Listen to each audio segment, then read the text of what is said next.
I want to welcome conservative author and TV host Danielle D'Souza-Gill and distinguished professor of education at San Diego State University, Dr. Luke Wood. So welcome to both of you. Now, let me start with you. Is it possible for white people to be discriminated against because they are the majority and discrimination involves power? Is it possible? Absolutely. It is unequivocally possible. It happens all the time. This actually happens not only in specific instances, but this happens in a systemic way on our most elite college campuses. And I would also say that this is happening not just in education, but in the workplace. Wow. Well, is it justified, though? Because if there has been disparity and if there has been discrimination, if there have been minorities that have been excluded for years and years and years and years, is this the way to start to bring some balance and diversity back to those universities and workplaces? Absolutely not. Affirmative action has been going on for over 50 years, so this has been happening for a long time. And even now, we've actually seen that it's gotten worse in the sense that race relations are so poisonous, and many people on college campuses actually feel like because of all of this that's happening, they feel like they're being pitted against each other. Doctor, what do you think? Well, I think I would very respectfully disagree. I certainly don't think that white people are disadvantaged in college admissions. In fact, I would say it is the exact opposite, which is why there are policies and practices in place now to try to alleviate the historical burden. It's like if you ever played Monopoly before, right? Imagine like you have a person who's playing Monopoly and they get to go around multiple times, right? And then like halfway through the game, someone gets to enter into the game. And then because they get a turn, right, then the accusation is, well, somehow that game is unfair. The kind of accusation, what we would say is reverse racism, we really just view it as what we call race sliding. Race sliding is what happens when gaslighting is racial. And essentially, if you look historically, colleges and universities have prioritized admissions for students who are white. Why is that? When you admit a student, it's oftentimes based upon your grades, high school grades, and your test scores, ACT and SAT, which are being phased out due to COVID-19. But if you think about it, the SAT and ACT have historically measured access to resources, the neighborhood that you grow up in. It is not a measure of a student's drive, a student's motivation. It is really a measure of their access. And ultimately, we know that when things measure access, they really measure white privilege. Candace, are we compromising standards Yes. if we do that because we haven't fixed the problem down the line? That's correct. It is, the policies are harmful also to the people that they purport to help. And we have all of the evidence there to look at. When you artificially place a Black American into a school in which they do not belong based on their knowledge, doesn't mean that they go on to get A's. In fact, there was a Black adjunct professor, you guys have definitely heard of him, Dr. Thomas Sowell, who was teaching at Cornell University, and he found that the majority of the Black American students that were there were on academic probation. Now, these students were some of the smartest in the nation, but because they were artificially placed amongst their peers at Cornell University, they were failing on academic probation. These policies have never helped Black Americans. It's just basically policies that are put in place to make people feel good, right? I feel like I'm doing something when in fact I'm actually creating harm. You either know the answers or you don't. When you say, hey, we have Black students at a particular school who aren't performing at that school as well, the immediate assumption that you're making is, well, maybe it's because they're not smart enough, they're not good enough, or they don't belong here. Whereas it could be about the experience that they're having at that institution. Professors who believe that they're not intelligent enough, that they don't have the capability to do the work, that they see them as criminals, deviants, dangerous, up to no good, or they talk about them with the they statements. They're lazy, they don't care, they don't really belong here. They're only here for the financial aid. I'm giving you actual facts. No, right? I'm giving you actual facts based upon extensive maybe research they just that's don't been feel done. good. But that's not the case. I mean, I went to university. I did not feel good, right? Yeah. I didn't pull the best grades in high school, probably got into a better university than I should have gotten into based on my performance in high school. It wasn't because of my feelings. It's because I wasn't focused on it. And that, we're talking about a cultural problem, what's going on back at home, as was in my circumstance. And none of that is because of institutionalized policy. It almost seems like you guys refuse to accept that, Black students aren't performing well. You feel like you have to have this burden of responsibility when in fact, if you actually wanted to help, you would look at the facts, re-examine the fact that it's not helping anybody, it's not helping Black Americans to artificially place them into universities, and you'd make effective change. But you're making the assumption that Black students are academically inferior, and they're not. No, They're you some of are our most actually. brilliant students that's that we the have. basic. No. That you are making the assumption that they are inferior. You It just is said that why they you don't want belong there. policies. I'm talking about the students that are based on the policies that you are defending right now, saying that we should have these policies that let them into these universities, not based on their skill set, but based on the color of their skin. So you are assuming that they are inferior. Comedian Tyler Fisher claims he has been turned down by 3 agencies because they said they just weren't looking for white men to book at this time. Tyler, thanks for being here. What? Thank you.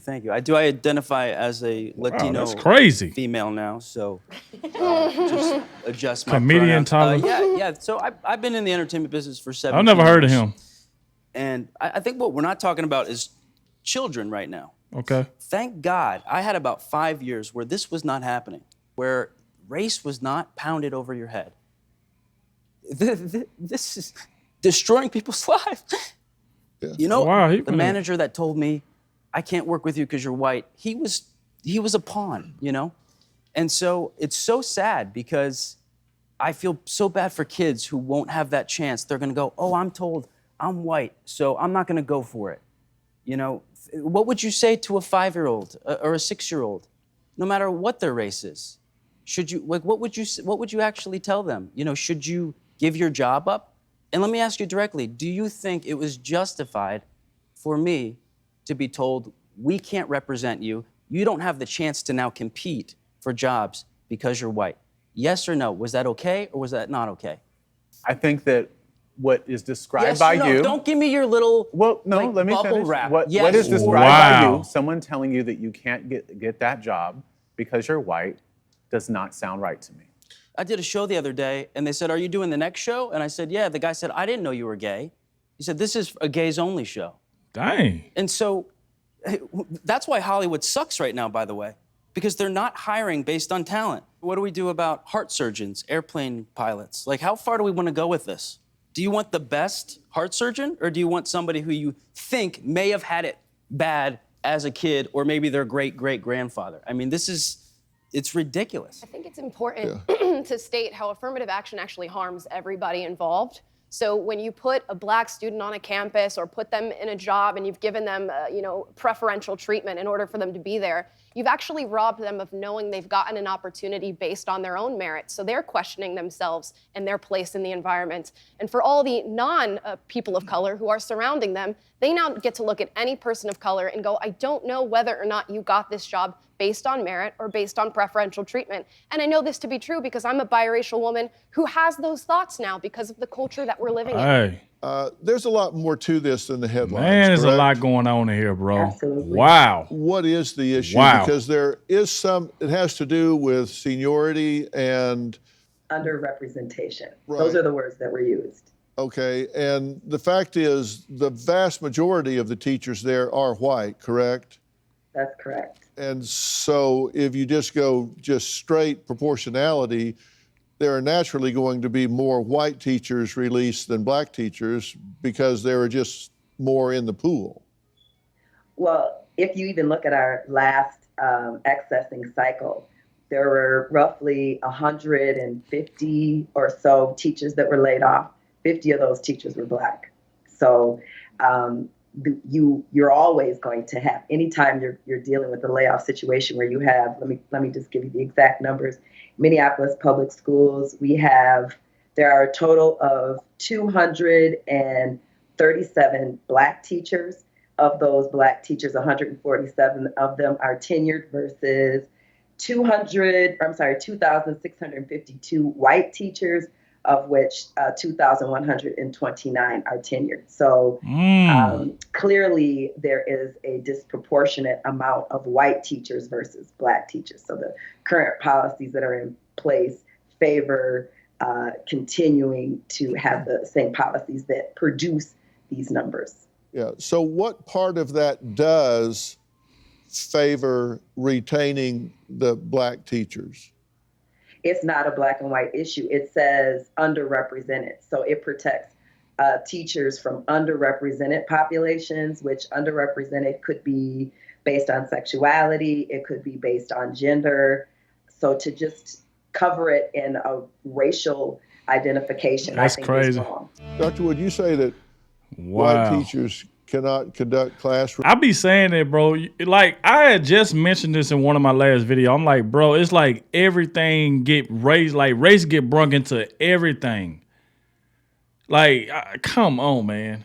And like I said, it's just a world we live in. It's just like everything, every time something happens, the first thing they try to do is bring race into it. Or it happened because it was this person was black, or it's too many black teachers, or it's too many white teachers. So they had to do this. They did it because it was a race thing. Like everything they always try to end everything with like a race just to get a conversation going. And that is ridiculous. Like that comedian, I don't know him. I see here that they said that he was a comedian. But getting told that you can't have this job or you can't because you're white is just straight wrong. No matter if there was a white man that said it, a black man, an Asian, Puerto Rican, whatever race you will, being told you cannot have a job because of your skin color is just flat out wrong. Nobody should be treated like that. Like I preach this all the time that everybody, no matter your skin color, everybody should be treated the same and with respect. But I just, like I said, I just don't like the thing that every time something go on, race get brung into it. They try to use the race thing. Like, come on, man. Rooms as successfully as black teachers, but that's really only true with students of color, correct? So what I would say is that when we What's look, what you did say? well, what I say is that when we look at teachers who are the most effective with teaching our most underrepresented students, they tend to be individuals who come from underrepresented backgrounds. Okay. But the reason that they're also effective also with white students as well is because oftentimes your faculty of color aren't solely focused just on the cognitive, but also on the relational. Because relationships are a foundational precondition to effective teaching, learning, counseling, advising, or any support practice. Said differently, it doesn't matter how good you teach. If you don't have a relationship with a student, you won't be as effective as you could be. And our faculty of color and staff of color tend to do that. You're talking about the art of teaching. You're talking about building relationships. They are actually failing when it comes to actually teaching these kids things. This is why who's failing? I'm telling you, inner city communities. I'm talking about Baltimore, Minneapolis, Los Angeles. All of the inner city communities are failing black children because they're focusing on the art and not the actual facts. In Baltimore, We're as talking just about one teacher example, diversity, though. You're referring to the full density of the school. I'm talking about the art of teaching, which you're saying they're better for the student. They're actually not better for the student, right? So you're saying that faculty of color are not schools in effective? Baltimore, which is an inner city, which focuses, I suppose, on the art of teaching, they couldn't find a single child that was proficient in reading and writing because they think that having somebody who looks like you somehow means that it's going to be better. And also, please, I have to clarify this because when we talk about these quotas and someone says, well, there's this many white people teaching and there's this many black people teaching, welcome to America. Black Americans, okay, I don't know how everybody's doing in their math these days. Black Americans represent just 13% of the population, okay, right? Dang. White Americans represent 60% of the population, okay? So if you walk into a room and you find that there's only 13% of the room that is Black American and 60% of the room is white American, you are actually walking into a room that is holistic. We were talking about Oh, Candace is in her bag right now. Like, I don't know this guy. They say he was from some university or school or something. Like that's going head to head with Candace, but he's getting smoked right now, bro. Like I said, I don't know the guy. I've never seen him before. But like in this little confrontation, y'all let me know do y'all think that Candace kind of got the edge over him and he don't know like what he's talking about? Kind of let me know whose side y'all really leaning on. But I think Candace is making a lot of sense here, bro. Like a lot of sense. Shout out to Candace, man. what's happening in industry as well. And Coca-Cola is getting a lot of attention for some of their sensitivity training with their employees. And your comment was that in part they're teaching some of their employees how, I say some, the white employees, how to be, quote, less white. Absolutely. What how the hell do you do that? Yeah, I was just finna say that, bro. How do you That's what I was just finna say. Make the student. Hold on. Let me see the less white. Let me hear Dr. Field say this question again, bro. Hold on. Teaching some of their employees how, I say some, the white employees, how to be, quote, less white.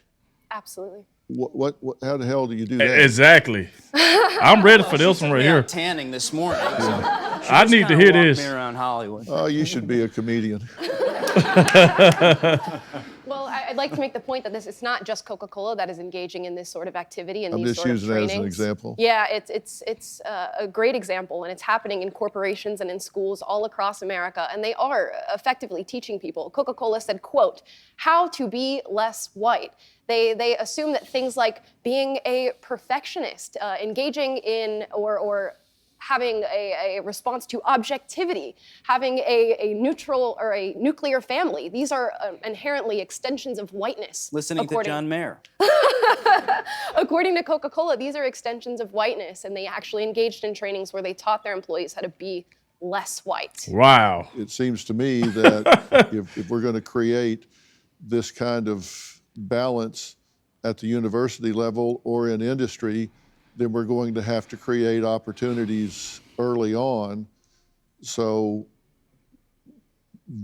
everybody comes to that place where they're competing for the place in the university or the job with some kind of competitive equality. They've got the same educational background, they've got the same opportunities behind them.